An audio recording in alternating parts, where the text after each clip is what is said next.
Hey, this is Rick from Los Angeles. It's August 29th at 9:51, Wednesday, and we're running a new sewer line. Unfortunately, we had to do this. We got to run a new sewer line all the way to the street.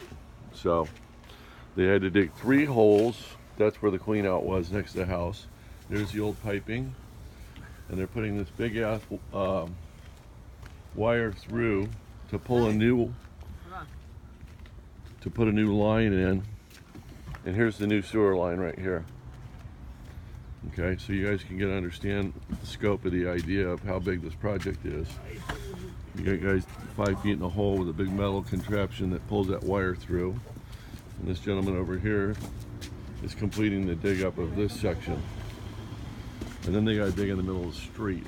So, welcome to putting in a new sewer line. There you go. And by the way, look at the sky today in LA. Not a single real cloud. There you go. Straight line clouds. Huh.